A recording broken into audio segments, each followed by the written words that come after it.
पश्चिमी मीडिया ने दावा किया कि पुतिन यूक्रेन के उन 4 इलाकों में चुनाव करवाने वाले हैं जहां उन्होंने पिछले साल जनमत संग्रह करवाया था। इसके लिए पश्चिमी मीडिया ने ब्रिटेन की खुफिया विभाग की एक रिपोर्ट का हवाला दिया, जिसके मुताबिक पुतिन ने यूक्रेन के 4 इलाकों में चुनाव कराने की तैयारी शुरू कर दी। यूक्रेन के ये इलाके डोनेस्क, लुहांस्क, जापोरिजिया और खैरसोन। रिपोर्ट में यह दावा किया गया कि पुतिन ने यूक्रेन के इन शहरों पर रूस के कब्जे को सही ठहराने के लिए चुनाव कराने का फैसला किया है। पुतिन इस साल 10 सितंबर को इन चारों शहरों में चुनाव कराने वाले हैं। उन्होंने पिछले साल सितंबर के महीने में ही डोनेस्क, लुहांस्क, जापोरिजिया और खैरसोन में जनमत संग्रह करवाया था और इसी के बाद उन्होंने ऐलान कर दिया था कि ये यूक्रेन के ये चारों शहर रूस का हिस्सा हैं। लेकिन यूक्रेन के साथ साथ पश्चिमी देशों ने भी पुतिन के जनमत संग्रह को नकार दिया था और ये साफ कह दिया था कि पुतिन यूक्रेन के लोगों के साथ जबरदस्ती कर रहे हैं, जबकि रूस ने यह दावा किया था कि जनमत संग्रह में शामिल हुए 40 लाख लोगों में ज्यादातर उसके साथ थे और उन्होंने ही पुतिन के हाथों में यूक्रेन का 15% इलाका दे दिया था। लेकिन इसके बाद भी अमेरिका समेत यूरोप के देश उनके जनमत संग्रह को गलत बताते रहे। रिपोर्ट के मुताबिक अब उन्हीं देशों को जवाब देने के लिए पुतिन ने चुनाव वाला तरीका निकाला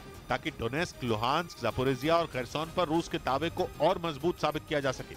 उधर रूस से जारी जंग के बीच यूक्रेन पर प्रतिबंधित बारूदी सुरंगों के इस्तेमाल करने का आरोप लगा। मानवाधिकारों के लिए काम करने वाली संस्था ह्यूमन राइट्स वॉच का दावा है कि खार्किव में जेलेंस्की के सैनिकों ने बारूदी सुरंगों का इस्तेमाल किया, जिनमें करीब 50 लोग घायल हो गए। ह्यूमन राइट्स वॉच का आरोप है कि यूक्रेन ने प्रतिबंधित बारूदी सुरंगों से रूसी सेना पर हमले किए। दावा है कि जब पुतिन के जवानों ने खार्किव के इज्यूम शहर पर कब्जा कर लिया था, तब यूक्रेन ने इन सुरंगों से उनको निशाना बनाया। इज्यूम वही शहर है जहां रूस और यूक्रेन के सैनिकों के बीच भीषण जंग हुई थी, जहां बाद में यूक्रेन ने इस शहर को रूस के कब्जे से वापस छीनने का दावा किया था।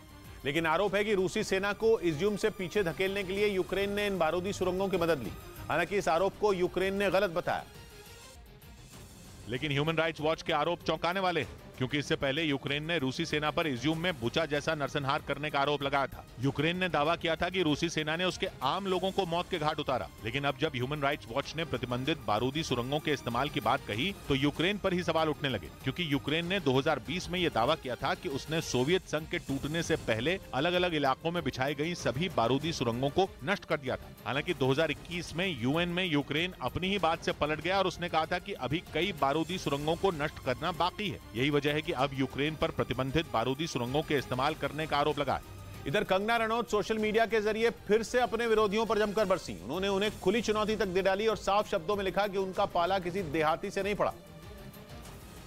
और उन्होंने सोशल मीडिया के जरिए अपनी भड़ास निकालते हुए इस बात की भी जानकारी दी कि अब कोई उनका पीछा नहीं कर रहा, जबकि कुछ दिनों पहले ही कंगना रनौत ने आरोप लगाया था कि उनका कोई पीछा कर रहा है और हर वक्त वो उन पर नजर बनाए हुए।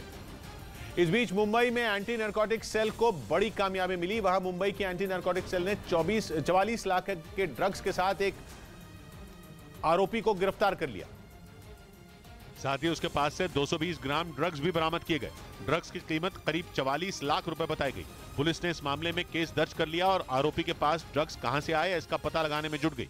न्यूज़ 18 इंडिया की web series FIR number 208 streaming now.